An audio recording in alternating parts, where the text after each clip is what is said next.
Greatest Natural Trees project, where I show you tips, tricks, how-tos, reviews, and grow updates. And today, we're going to talk about overfeeding.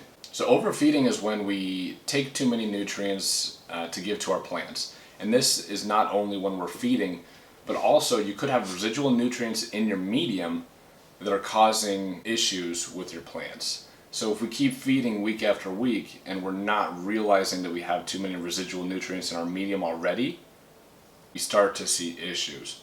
Now, a good way to measure this feed that we have, when you put nutrients in your water or whatever it may be that you're using to feed your plants, you can use a PPM meter, which is a parts per million meter. And that's really the US standard. It tells you how many parts per million you have in your water.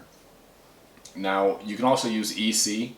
EC is electroconductivity. Now, your EC is going to be more of your European standard. Now, these two meters you can find at a lot of hydro shops. I've got a very basic PPM meter, and it has done me a lot of good until I start to get comfortable and not use it. And that's when I run into issues. Now, I want to show today some looks at overfeeding. Now, when you start to overfeed, you will notice that your plant looks like it has deficiencies, and you wouldn't know it's actually overfeeding unless you were paying attention to your parts per million or your EC. Now, this leaf here, it looks like we've got some phosphorus deficiencies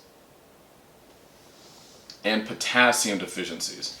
Now, the phosphorus is that dark, kind of that dark area in the middle. It will start to black your leaves. The potassium is what starts to make it bend and fold in different ways. Now, I've pressed these leaves so they're not the way they were in their natural state, but they were kind of bendy and foldy.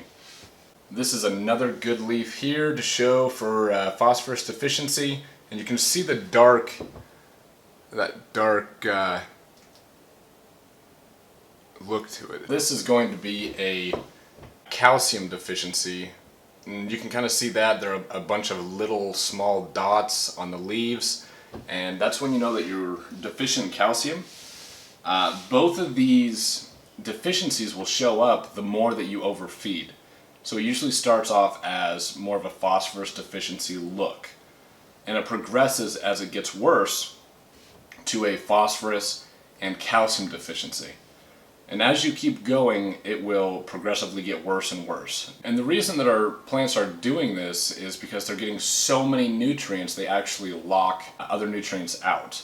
So I was overfeeding in phosphorus and potassium in the bloom stage, and it started to lock out all the nutrients. So when we overfeed and we're getting these deficiencies that I've shown you, it's because our nutrients have too many parts per million or too much electroconductivity.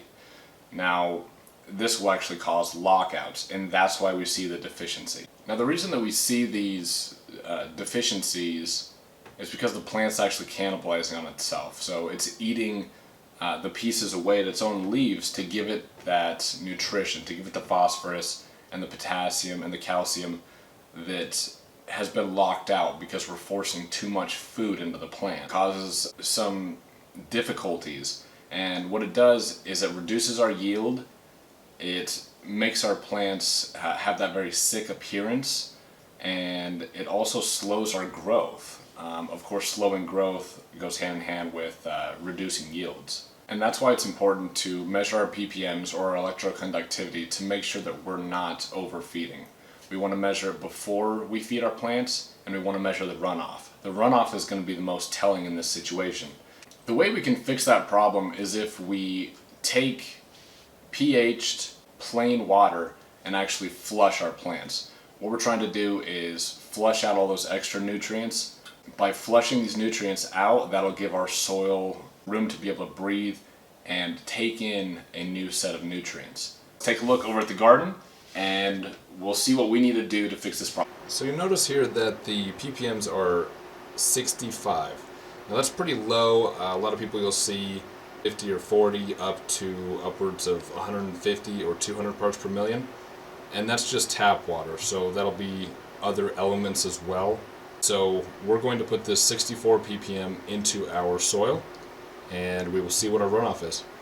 So here we see a ppm of a screen here that it says 177. Now in the bottom left corner, it's really hard to see, there's a flashing times 10.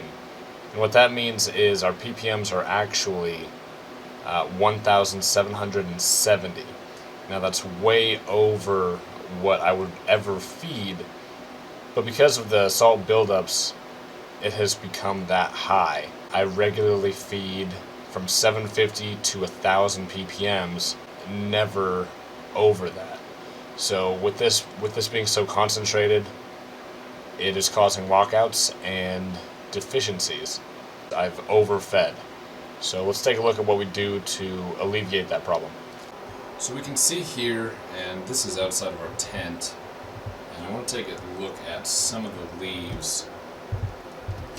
Like this here, you can see the potassium deficiency on the right side. You can also see calcium deficiencies forming, that's all the small dots. And that's basically what we're looking at, and you can see down below here, that leaf is kind of crinkled, and that's your potassium deficiency. So those are things you're looking for that could be resulting in it's either deficiency or it's going to be a problem of overfeeding.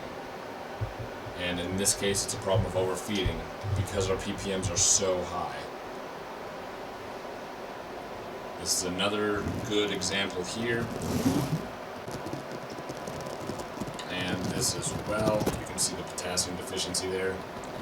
So now what we're doing is we've got our medium on a couple of wood posts, and that is just to keep it up out of the water that we're going to be draining down into this tote. And that tote will then hold our waste water. And that water is going to come out really hot. And what I mean by hot is the parts per million are going to be very high. This is what we're going to do to flush it.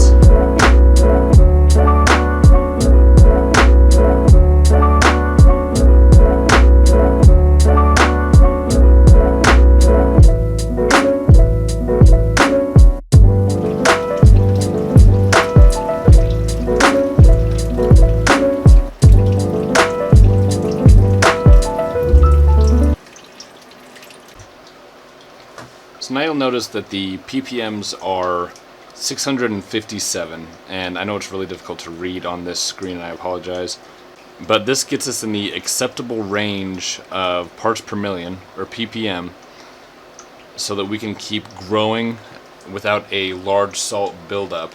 So we have successfully flushed out our growing medium, and from here the plant will now be able to use the nutrients that are now left in the medium. So we're back. It took us about 2 hours to get finished.